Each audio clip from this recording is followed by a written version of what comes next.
All set. All right. Good morning, everybody. Good morning. All right. So this morning we were going to talk about red teaming the board, or bringing some red team techniques for those that are familiar with the process to the broader business perspective, to the executive table, to senior leadership, to management pillars throughout an organization. And we're going to talk about why we need to do that, what the current state of how security is currently functioning within organizations, and then some techniques, tactics, etc., for how we can get to how we can start to apply some of these bridge the gap things into the business sense to get more of what we actually want to do. So really quick, who am I? So I run the trust and security team at a company called Nuna. We are a healthcare analytics company based out of San Francisco. And as of about 2 days ago, I landed here drove here from San Francisco out here and just officially completed my move here. So rock on. And I was a former red team director at Cigital. So I used to do a lot of very hands-on technical red teaming where it was more, the black mask, social engineering, break into stuff, hacking a lot of things, all of that. And so I got a lot of perspective around working with a bunch of different companies and seeing how red teaming works in the financial services sector, to the healthcare sector, to insurance, et cetera, to see what things are of concern to those types of industries.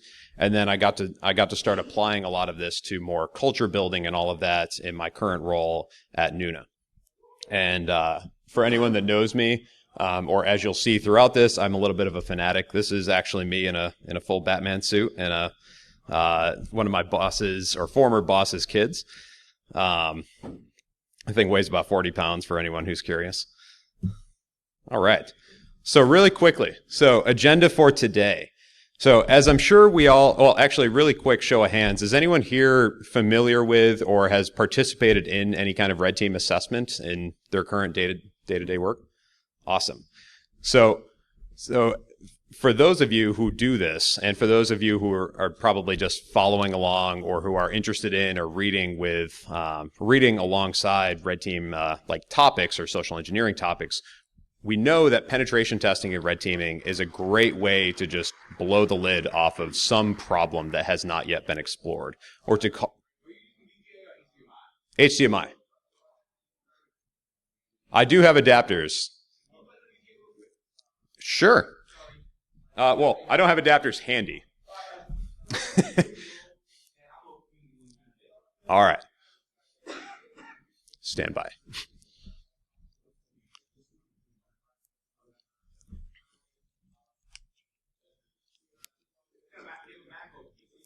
Mac.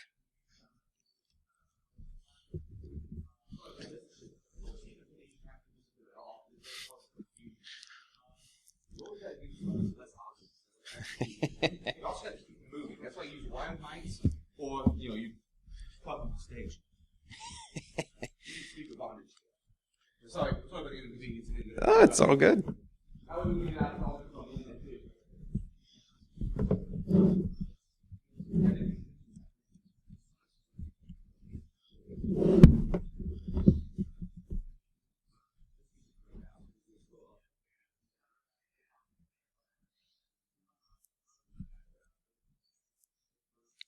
We good?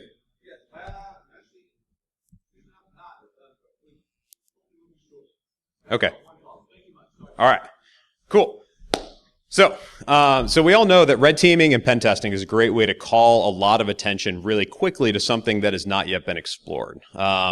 But I have this working hypothesis that one of the reasons that we continuously fall short in the organizations we're working with or in is that we end up using a very different language in the way that we measure risk, the way that we test things, the things that we're concerned about. For obvious reasons, we all work in security. Everyone else works in an organization in their own particular specialty, assess risk, what kinds of things that we look at. And so, getting ourselves out of that bubble and really starting to expand our thinking is going to be one of the big themes of this talk. And so one of the first things that I want to touch on here is figuring out what is actually important to the organizations that we're working with. So everyone here has probably seen, or if you have not seen these particular acronyms. KPI is Key Performance Indicator, and OKR is Objective and Key Results. These are basically management speak for what the hell are we going to do, and how are we going to do it. And if we're not measuring things or talking about things in the same kind of language, or at least giving senior executives ammo that they need to achieve the things that they've documented and come out publicly saying they're going to do, then we're going to find ourselves coming up short in some ways. The next thing, and this will be, I'll focus on 3 particular tactics that I've seen applied successfully and have applied successfully in terms of actually bringing red team techniques into these management and executive circles. And the first being business process reviews. So you could think about this as threat modeling or some kind of adversarial analysis for a business process, whether it's new user onboarding, user offboarding, access management, et cetera, et cetera. There's a million business processes that run the organizations that we all work in. And then doing war games. So a red team, or the way that information security, the industry typically thinks about red teaming. I'm going to get a little mobile if I can.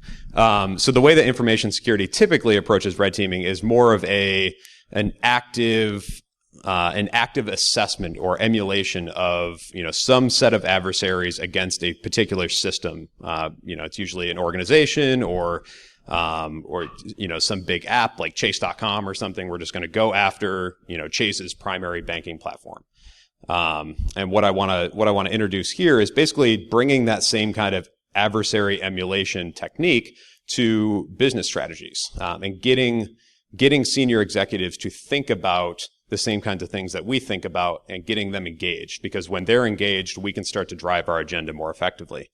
And then the last thing is spreading the love that we all, we come to these conferences, we talk a lot, we learn a lot, and we're really quickly advancing the state of our internal state of security. But at the same time, we're not really doing a great job as an industry of sharing that knowledge outside of the bubble of security professionals.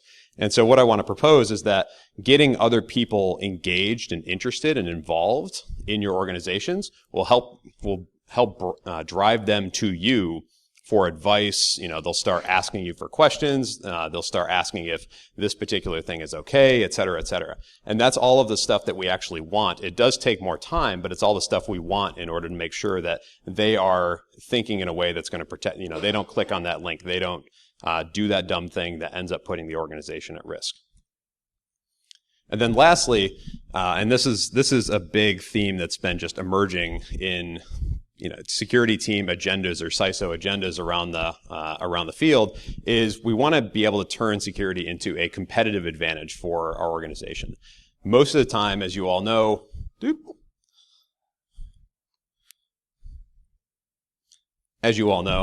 security and IT and other internal service organizations are cost centers within an organization. So all they do is take more budget. They always want more budget because there's always more risk to reduce, and they don't actually lead to any increase in bottom line for the organization that they're servicing.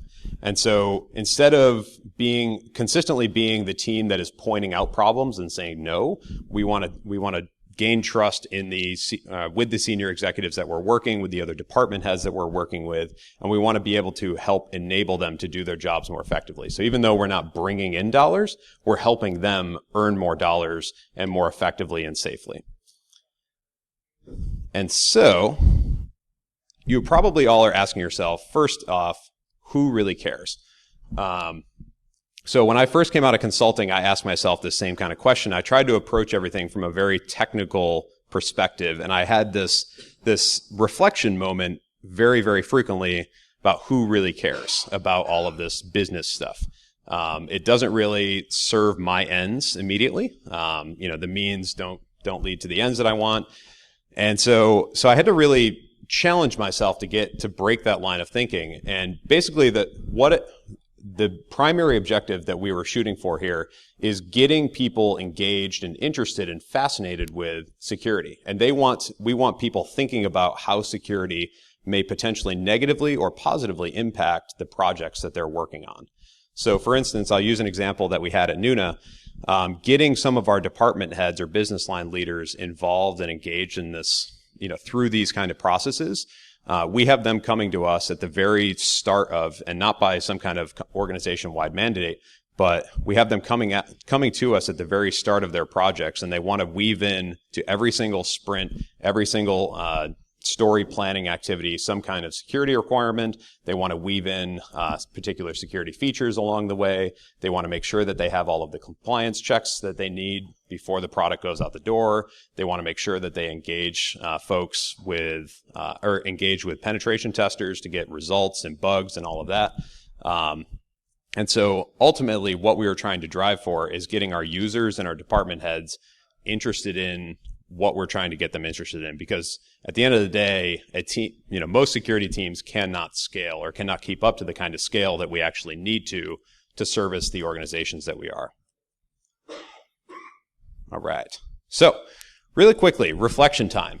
Where do we stand today? So as I mentioned, and as you all very well know, security is a cost center. I mentioned this before, but we are very, very focused on technology and social issues, and social issues to the extent that people are clicking on links. We know social engineering is bad, phishing is rampant, all of that. But beyond that, we don't really embrace the social factor. And then in a lot of cases, we talk about and we frame issues as though ours should always take precedent. And so this is one thing that we've been in pretty heated debates internally at Nuna in terms of, I'll use an example. I'll use another example just to drive the point home. A few members of our team felt very strongly that we should completely block off any kind of work from international locations.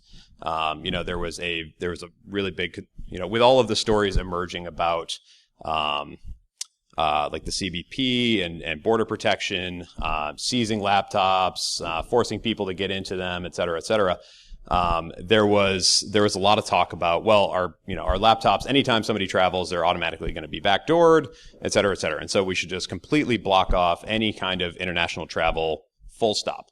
But working in San Francisco and having a very diverse, employee base as we do, that would be a huge, huge, huge business disruptor. And so we can't just full stop say nobody can work internationally. And so we end up having these kind of discussions that, we have to start framing things in a business context in terms of how much is that actually going to cost us in productivity loss? Is there a better, smarter way to potentially remediate the risk? And so now we just end up giving people Chromebooks and we let them have access to certain non-PHI apps for instance, like you get access to your corporate services via a Chromebook or something like that. And that is the way that you work internationally. And then everything else, you may have to go through a bastion or something like that. But anyways, this is basically how I ended up, when I first joined Nuna, this was essentially how I kind of burst onto the scene in terms of it was a small startup. They had a few products out there already. There was all sorts of technical risk, as you might imagine, with an emerging company. And there was a lot of just technical risk to be remediated. And unfortunately, none of the vulnerabilities that I could really bring to the table could actually be remediated. If you started to dig in and shave the yak, if you will, a lot of these systems weren't necessarily redeployable instantaneously. They couldn't be maintained in an agile way, in the sense that if we wanted to bring something down, patch it, bring it back up, or apply some code level patch, that we could instantaneously do that. And so in order for the organization and engineering teams to facilitate the requests that I had to start fixing vulnerabilities, they would have to carve out weeks of their time to, just to make simple changes. And from a business perspective, it really forced us into say, well, what's the real likelihood that this particular thing is going to get, that this risk is going to be actualized? And what, if that risk does get actualized, how much will it realistically cost us? Because this is basically what ended up happening to me when I when I came in like this, I ended up like that. And I know that has happened to a lot of, in talking to peers and all of that, peers and friends in the industry. I know that's happened to a lot of different folks, especially those working in a consulting capacity. We have this tendency to just burst onto the scene like, the experts, kick the door down and, we start just like lighting up reports and shooting PDFs all over the place. And we're saying, all of these things are wrong. And so go fix them all. And what happens most of the time is whoever's running the show, they'll start shipping said PDFs out, around the company. They'll say, "Oh yeah, that's great," and nothing will end up happening with it, which is really unfortunate. And that is of course not what we actually want to accomplish. We don't want to just find stuff. We want to make sure stuff is protected. And so I mentioned this a little bit ago, the language disconnect.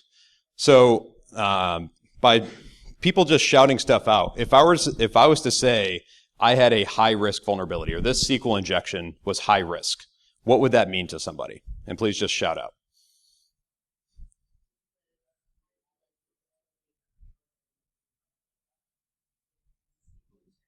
Okay, so first one was highly likely that somebody would be able to use or exploit the SQL injection.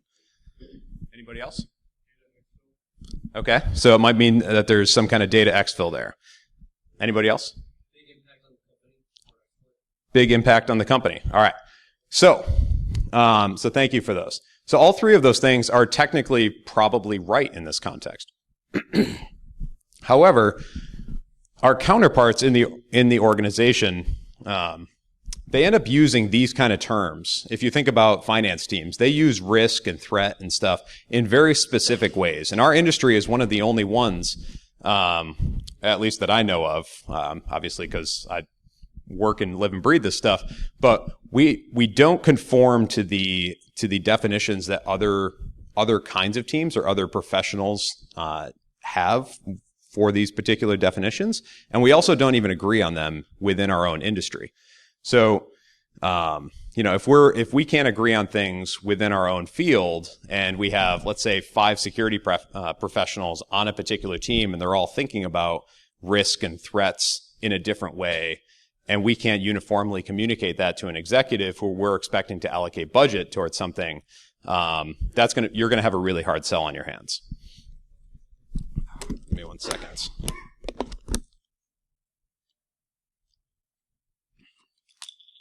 All right.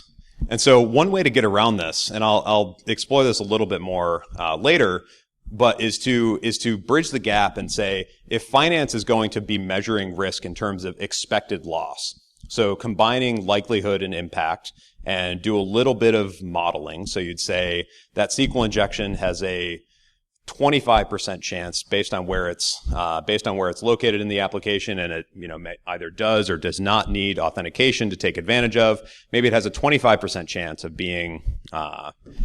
being exploited or utilized within the next 6 months.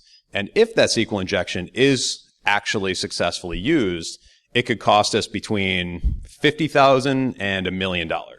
And with those 3 simple parameters, you can very easily model and say, here is the actual expected loss of this particular vulnerability.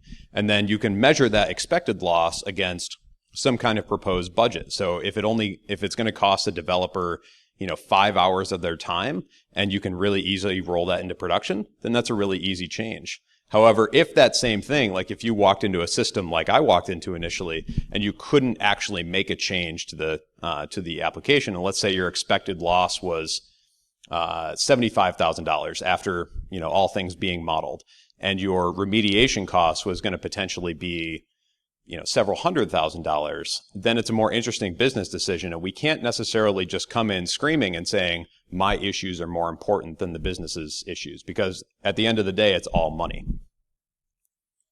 All right. So the next thing, I mentioned this a little while ago, but we're missing our macros. So we hyper focus on those technology and social issues, but in many ways, we don't really consider tackling the problem of security within our organizations from these other potential angles. So, the way that we hack on office politics, can we integrate legal into our discussions and get them on our side or rallying to our cause?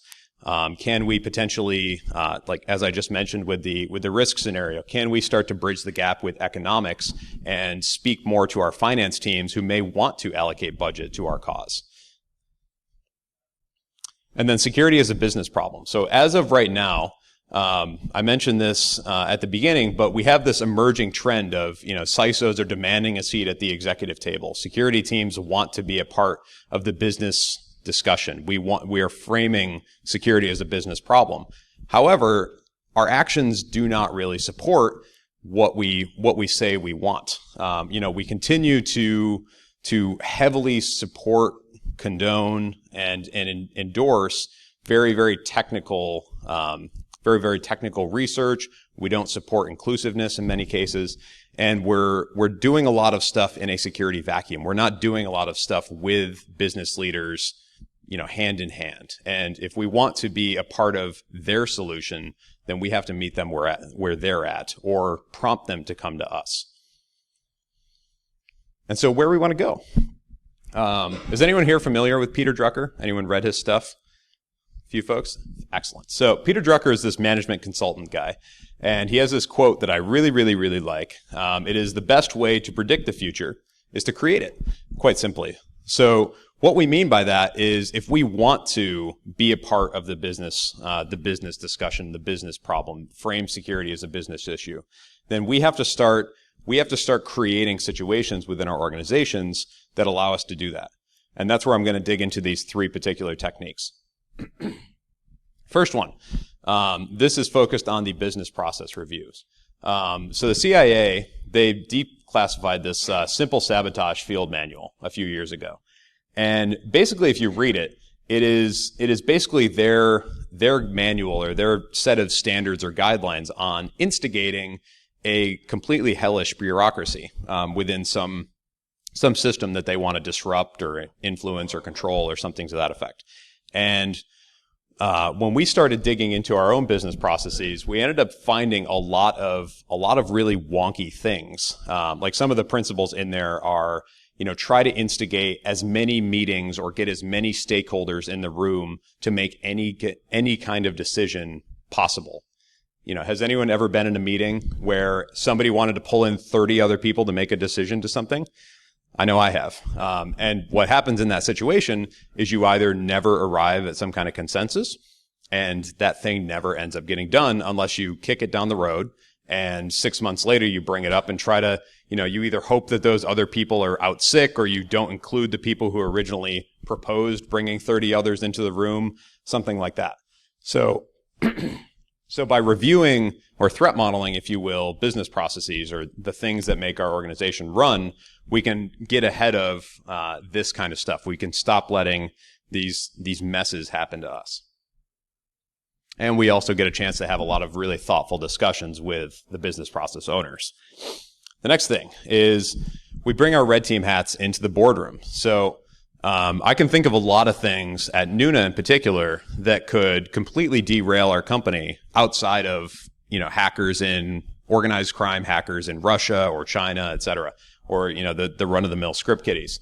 There are many adversaries come in all kinds of shapes and sizes. They might be competitors. They might be regulators who are creating some kind of policy or something like that. For our particular situation, we actually ended up wargaming POTUS before he came into office regarding healthcare policy. And because that potentially impacts a big part of what we do. And so we sat down and we red teamed it, and it was a really productive exercise. We ended up discovering or identifying a number of different things that he might do relative to healthcare policy and mapping out our potential responses to those things. And all of those things are risks to our organization. And I got a lot of face time, or our security team got a lot of face time with all of our senior executives who were having that discussion, who this is very, very real and relevant to. And then, of course, we spread the love. And so a few things that I think are really relevant in terms of spreading love are social engineering and threat modeling, two of the more fun things that we do as security practitioners. And I want to talk about, and I'll highlight this later, is engaging very specific, I'll use specific examples or teams within an organization, but getting them on board with these kind of things. And the point there being, you can rally more people to your cause, or even rally more people as supporters to your cause. So that way, when there's multifunctional or multi-departmental budget discussions happening, you can have folks potentially throwing chips in your corner and backing you up if you say you need more funds or resources allocated to your cause. So, first thing first. So figuring out what's important. So as in any good security assessment, we need to first get a lay of the land. We need to figure out who the key players are. We need to figure out what makes them tick. We need to map out where money is going, who the influences are, things like that. And that requires reconnaissance. So how do you find these things out? Here are some ways. Your org chart might be a good start. Looking at who's making company publications or pushing out new material or sending out the most company-wide emails, things to that effect, or just being out and talking to people. Figuring out who is making the decisions and who is really driving things is really, really clutch. And you can just take notes of all those things, map those people out, and then when you have that list of people, their departments, maybe who works for them, who they report to, et cetera, you can start to pull together some of the things that are relevant to them from the things that they're publishing. Maybe that's OKRs or KPIs that they've committed to, or that their team has committed to. Maybe that's what their last 10 emails have been about, things to that effect. But map all of this stuff out as you would in any kind of social engineering or security assessment where you're preparing and doing your reconnaissance and figuring out what's relevant and where you actually want to test. Because you can't test everything, as you guys know. But you want to spend your time where it's going to have the most impact, where you're going to drive home the biggest win. So next thing. That was quick and easy. We know where we potentially need to start. That was step one. The next thing is actually digging into some of these business processes. So the way that we started this, and I mentioned this earlier, is that this is basically threat modeling for business processes. If you're to map out flowchart style, a business process like onboarding a new user, which is an important thing, or providing a new access request. I'm sure we're all quite familiar with some of the breaches that have happened where somebody just has, or some system has, too much access to some set of resources that they don't need. Or they changed teams or changed departments or left the company and that access was never removed. Things to that effect. And so mapping these things out very clearly, you can see who's involved, maybe what data relative to some classification is flowing through that business process, what systems or vendors are involved. Maybe there's a decision point that needs to be made and how that potentially happens. And you can start to overlay threats and controls and things like that on top of these business processes. And let's say you have, from your initial research, you've identified, maybe your time is best spent in one particular department. Like maybe everything kind of flows through there. Then maybe you start there and identify maybe what that department's top 10 business processes are. Like what makes them tick, what makes them run.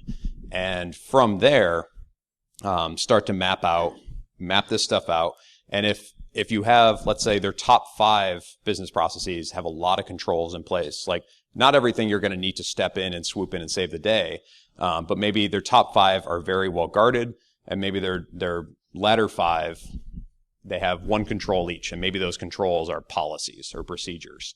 And I'm sure we're all familiar with that oh so great feeling where you publish a policy, nobody reads it, nobody follows it, nobody implements it, and you're just kind of dead in the water, pointing to the policy and saying, well, we wrote this thing, it shouldn't function this way, it is functioning this way, so you're in violation of XYZ. So ultimately what we want is to actually create tangible, maybe technical controls or procedural controls, something to that effect. We want to codify in some form or fashion controls that get us above and beyond simple policies. And when we did this at Nuna, we were initially really concerned. This was more of an experiment for us, but we were initially really concerned about inadvertently taking on a lot of ownership of stuff. We didn't want to end up owning user onboarding and offboarding. We didn't want to own data access requests and approvals. We didn't want to own system maintenance for systems that were not even relevant to us, et cetera, et cetera. But as we engaged with these people and we just helped them think through their problems, we found that we weren't actually, we as a security team, we were wasting a lot of time, and we did this, when we did this on ourselves, we were not keeping our house in nearly as proper order as we expected we were. But the teams that were having these assessments done to them, they were also much more engaged, and they didn't want to give up ownership because they had a clear roadmap once something was mapped out and modeled in terms of how they could make it even better, how they could improve, et cetera, et cetera. So we got to be the ones coming in and helping, but not necessarily coming in and owning. And of course, that is not necessarily some kind of law that would be universally applicable, but it is something that you would want to, if you do engage or apply this tactic, you would want to be very aware of not taking on ownership of all these things, because that will further overwhelm your team, and that's exactly what we're trying to get away from. We just want to be advisors. And then maintaining the thing. So in our particular case, we ended up just creating, I want to say like draw.io diagrams or something. We're moving to something that is actually codified right now. And so we can script out what a business process looks like and overlay controls and such on there. But we create it, initially whiteboard it, then model it, overlay threats, overlay controls, overlay breakpoints and risks, et cetera, onto our diagram. And then we give it to the owning team, the owning department head, whoever is in charge of that business process. And we keep record of that, so we have just links to everything. We have a little bit of an internal database, and we would go through and periodically, like every 6 months or so, we just ping them quickly. Hey, just wanted to check in. Has this thing changed really critically? We know it's something that's really big for you guys. Let us know how we can help. And it gets them thinking about making sure that they're actually maintaining a process. Some things that we found when we went through this in particular, like the regular updates, is that offboarding, user offboarding for contractors or employees was something not being frequently updated.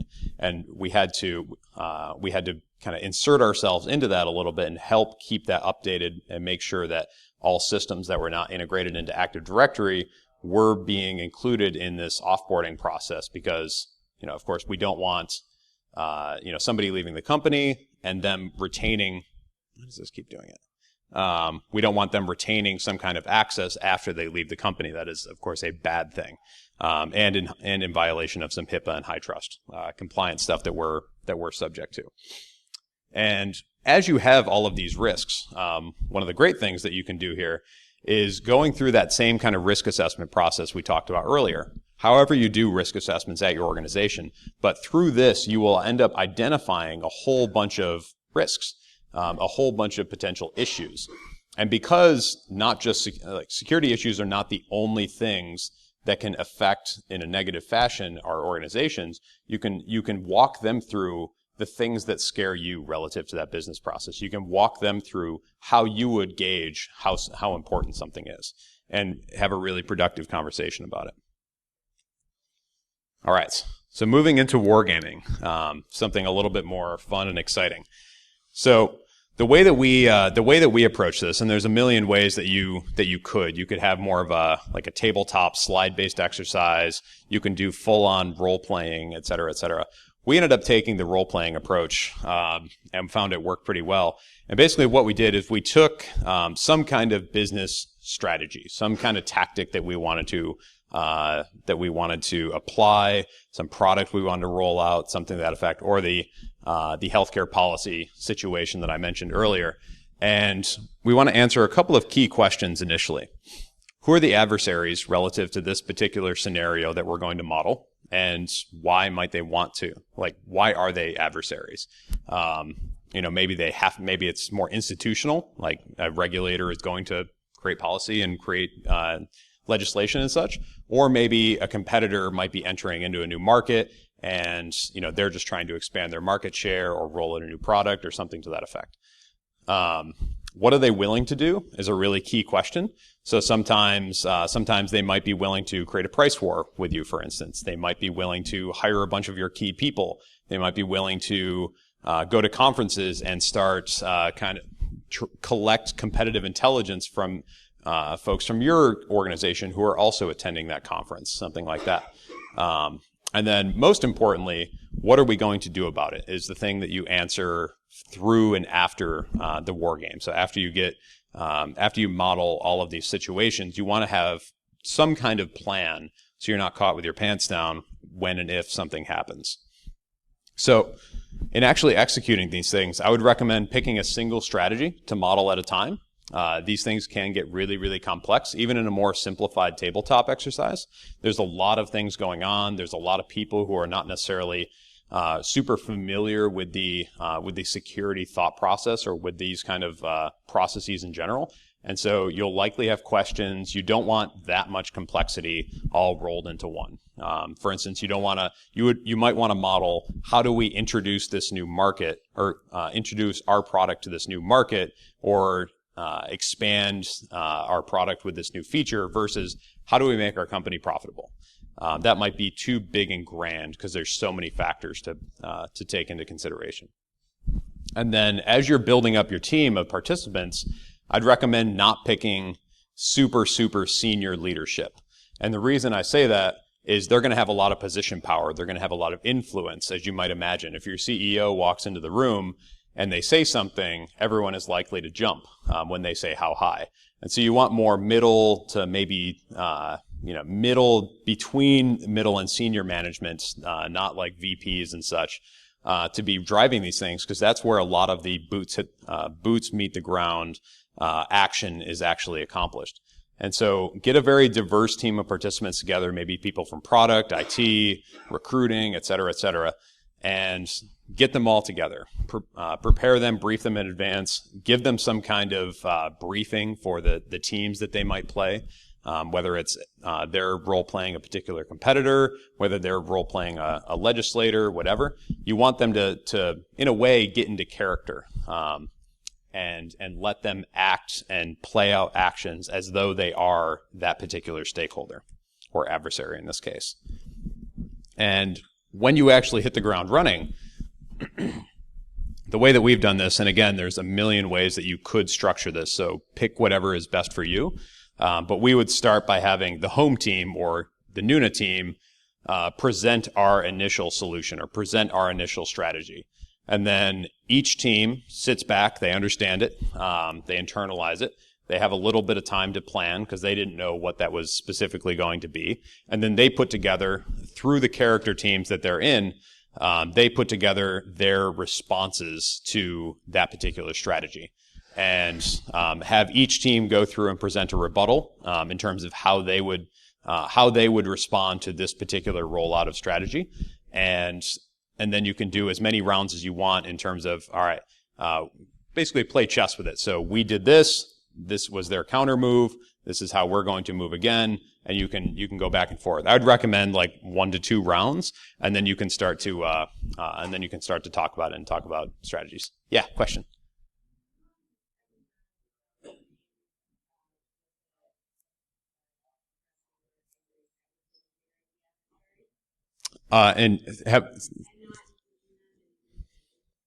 So the question was, and correct me if I didn't get this correctly, was have I ever done any kind of war game with an angry network engineer in the room? Or I have not. I can imagine how that could potentially get a little sticky. And keep in mind that, like, as you're picking these kind of teams or forming these kind of teams, you would want people who are going to be engaged and not overly hot-headed, et cetera. I mean, we definitely have people like that, who are very passionate. We'll use the term, but you would.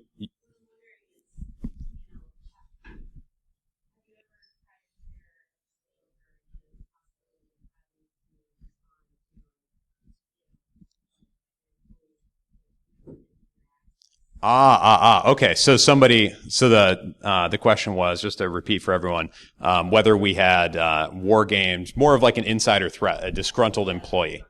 I see. We absolutely have, yes. I thought you were talking about a participant in the game. I'm sorry. So in terms of like our own security team simulations, we'll typically do this via tabletop exercises and complement it with like scanning data and things like that, so we could see just how prevalent somebody's access is. So we would get more of a, like, the briefing for that would be more geared around. Okay. All right. We'll talk more about that afterwards. But yes, this next one. So spreading the security love. So I mentioned this earlier. Social engineering and threat modeling, I think, are great ways to engage other people. And basically, this is all about getting them excited about security techniques, security tactics, etc. And so one thing I've seen applied pretty successfully is open source intelligence. So getting people who are going to conferences prepped on how some kind of adversary might creep on them, basically, and give them potentially those tools to creep on others. If you're talking about salespeople, they use the same kind of vernacular that we do in terms of breaking into an organization. They'll say breaking into an account. And so there's a lot of overlap in terms of what we can teach them about how to potentially do their job a little bit more efficiently and effectively. Of course, ethically and all of that. And then if you are staying in line with the social engineering theme, if you are preparing people to go to conferences and go and start engaging with others, how do they frame their narrative so that they can make the best impression? How do they get the information that they want, get to the yes, etc.? You can have conversations with them about body language, about like language analysis based on somebody's Twitter account, so they can send really effective emails. That's basically a spearfish, things like that. My wife is actually in sales, and we creep and do all sorts of funny stuff like this. I'll point you guys to some sites afterwards if you're interested. And I'll skip over this because of time. And if anyone wants to chat more about this stuff afterwards, please let me know. But concluding remarks. So none of this is not necessarily a step-by-step, play-by-play thing that is going to get you instantaneously a seat at the executive or board table. The real point of all of this is to change the way typically security teams work in a push information flow model. We're constantly pushing stuff out, pushing new policies out, pushing vulnerabilities out, and we want to drive change that way. We want to be able to flip the script a little bit and change it into a push and pull. So people are pulling us into conversations, pulling us into planning sessions, etc. And how do we instigate those kind of flows of information? And so really quick, three quick things that I think would benefit everyone here. And whether you're just getting started in your career and you do this on a smaller scale, or whether you're a senior executive or director, et cetera, and you're doing this across an entire organization. But first thing, set up meetings or set up some kind of discussion with people outside of your immediate purview. Set up one-on-ones, take them out to lunch, take them out to coffee, et cetera, and start to understand what is important to them. Find a way to play some kind of war game, simulate some kind of business process. Whatever it happens to be, find some kind of situation, get people excited about it, and if you can, try something out. Even if it's not a big coordinated role play game, even if you just put a couple of crazy ideas in a slide deck and walk through, what happens if our corporate Twitter account gets hijacked? What next? And just keep asking, what next? If this, then what? And have people walk through those. Those can be very, very informative. And then I'm a big fan of the what gets measured gets managed. So set some goals for yourself. When I first started this out, I made very small quantitative goals for myself. So setting up meetings with X number of people outside of the security and engineering teams. Play one game, war game in the quarter that's more focused on a business problem versus a technical one. excuse me, and through that quantitative goal setting, you have to be ready to, at some kind of regular cadence, reassess and analyze how you're doing, and of course iterate on your own process. So you want to be improving and figuring out ways that you can realign your goals, reset your goals, so you're always getting bigger, and your presence is getting bigger and bigger and bigger, and you're pulling more and more people in. And I'm going to end on that. Please come hunt me down afterwards. I'll be here the rest of the day, and thank you very much.